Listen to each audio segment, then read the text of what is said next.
Miksi syksy on ehkä jopa kulta-aikaa matkustaa Sisiliaan. Sä mietit, voiko syksyllä matkustaa Sisiliaan, tai oikeastaan sä mietit, että onko se järkevää tai kannattavaa enää syksyllä lähteä saarelle. Ja mä aion perustella sulle, että miksi syksy on ehkä jopa kulta-aikaa matkustaa Sisiliaan sen sijaan, että sä olisitkin klassiseen kesäaikaan. Joten jos sä oot valmis, niin mä kerron sulle. Ykkösenä lämpötilat. Yleisesti on aika harvassa ne suomalaiset, jotka rakastaa sellaista trooppista etelän lämpöä. Joten syksy on siksi ihana, että on paljon leudompaa, on paljon viileämpää öisin, nukkuminen on paljon helpompaa ja sit päivälämpötilat ei hivele ylimpiä helleasteita. Valo ei häviä mihinkään. Sisilia on aurinkoinen kohde.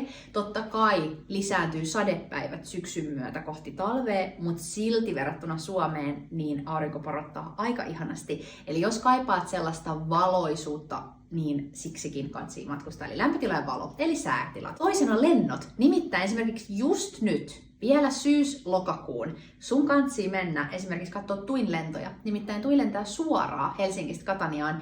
Ja tällä hetkellä siellä on mahdollisuus löytää esimerkiksi 99 € menopaluu, yhden suunnan lento 50 €, sulla on mahdollisuus lentää hyvään hintaan suoraan. Eli vielä on kesäsesongin lentoja, mutta kesälomailijat ovat loppuneet kesken, joten lennotojen hinnoissa se vaikuttaa positiivisesti. Kolmas syy on se, että turismi hälvenee. Eli elokuussa kaikkialle on jonoa, kaikki maksaa tuplat, koska on niin paljon kysyntää, ja tarjonta ei ehkä riitä, joten hinnat tippuu majoituksissa. Elokuu on aina kallein, mutta nyt elokuusta on selvitty, joten hinnat alkaa laskemaan.